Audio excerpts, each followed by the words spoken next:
This IT specialist was employed by an elderly couple, but what he did to them will simply shock you.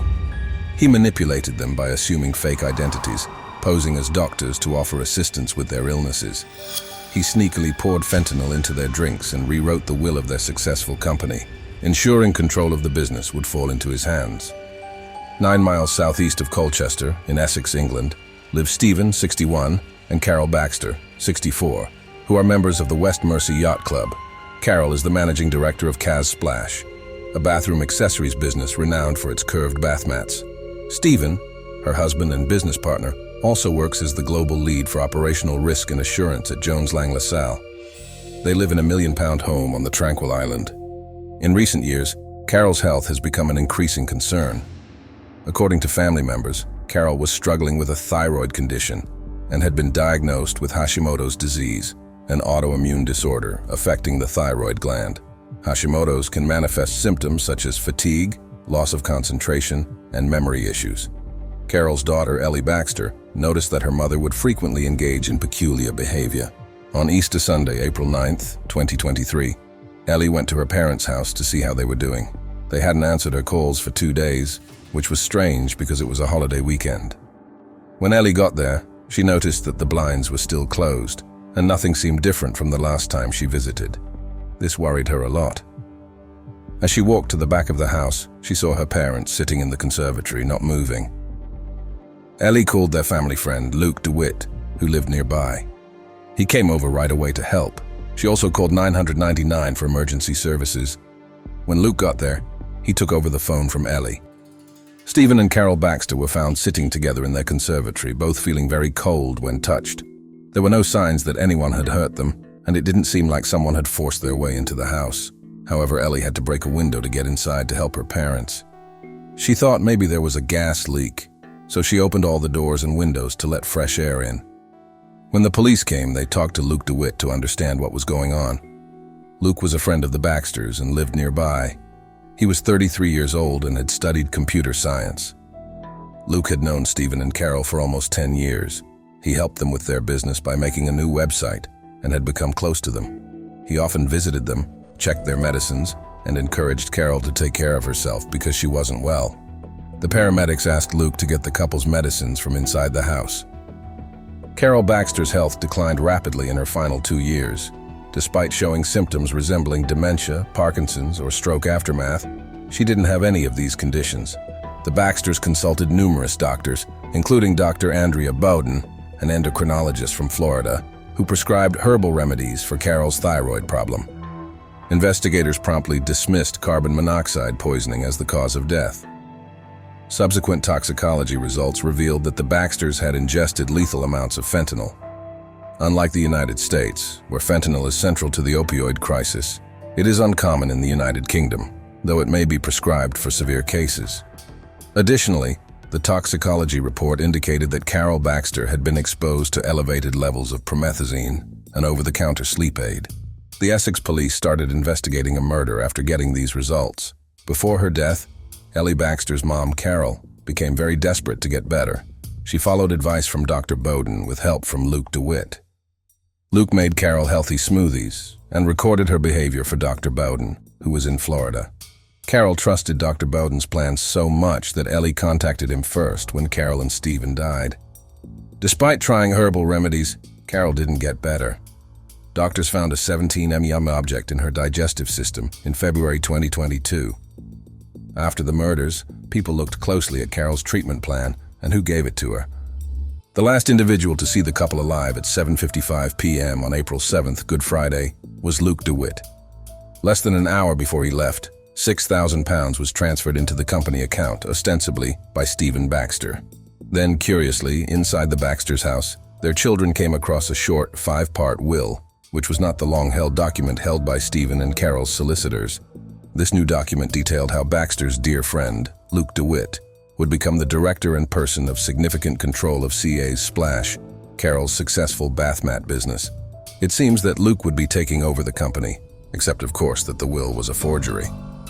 In July 2023, following a rigorous 3-month investigation, Essex police apprehended Luke DeWitt in connection with the tragic deaths of Carol and Stephen Baxter. With a solemn tone, The arresting officer addressed DeWitt. "The reason we're here today, mate, is I'm going to have to arrest you, mate, all right? And ask for suspicion of murder." DeWitt's response was succinct. "Okay." The officer continued with the customary caution. "So, I mean, you don't have to say anything, but may I have your defense? If you do not mention any questions, so may I later run in court. Anything you do say may be the evidence." DeWitt acknowledged his understanding. "So we'll be taking you up to Chumpster custody, and then there'll be a process from there, mate, all right? Have you been arrested before?" DeWitt's response was a clear no, indicating his lack of prior brushes with the law. The people in West Mercy were shocked to hear about the arrest of Luke DeWitt, who had always been part of the community. He helped at a soup kitchen, joined in town events, and seemed caring to those in need. At the gym, he seemed dedicated to his friend Carol. But to some of his old friends, Luke was just a bit strange and not very memorable. One of them even said it was more surprising to hear he had a girlfriend than to hear he was arrested for a serious crime. Luke, 33, wasn't very interested in making friends or dating.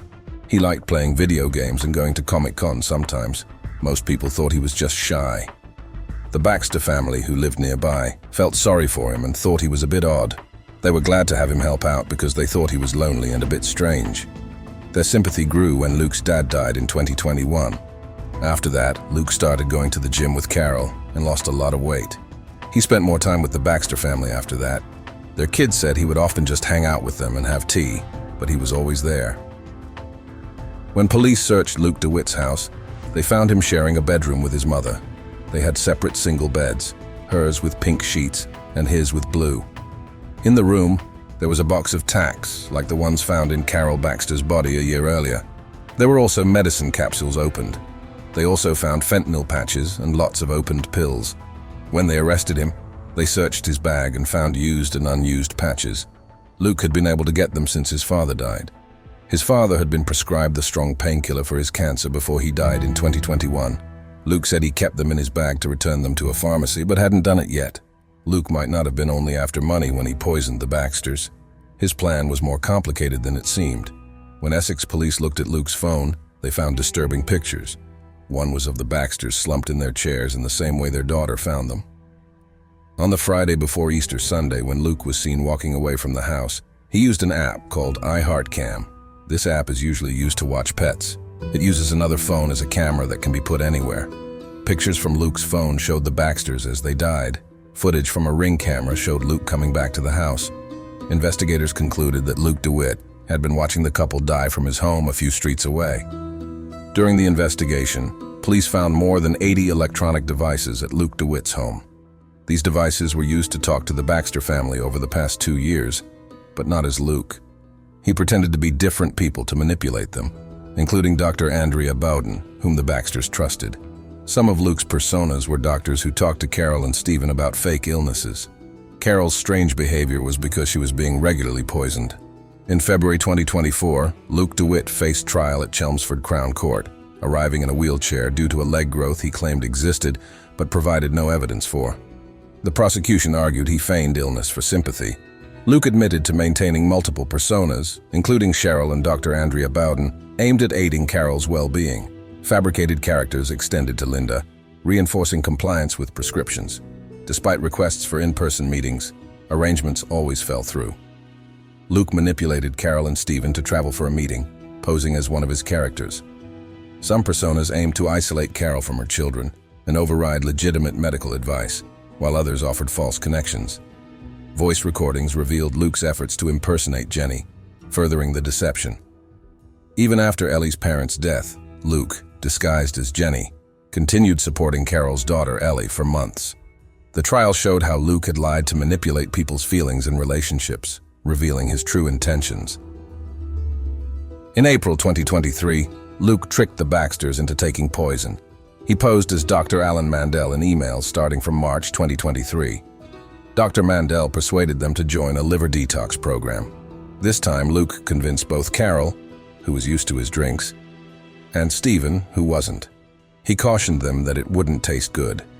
The exact method by which the Baxter family was poisoned remains uncertain, but it is suspected that Luke ground Phenergan or Phenergan tablets containing promethazine hydrochloride into a fine powder and discreetly added it to their health drinks. This drug likely induced significant drowsiness in the Baxters. Additionally, it is presumed that Luke extracted fentanyl from the patches prescribed to his deceased father and introduced it into their tea. On the same day, Carol's iPad was accessed, and a transfer of £6,000 was initiated through her internet banking application. This action is believed to have been carried out by Luke while the Baxters were unconscious in the house. Furthermore, a forged will, granting Luke control of the family company, was discovered to have been drafted on one of his cell phones.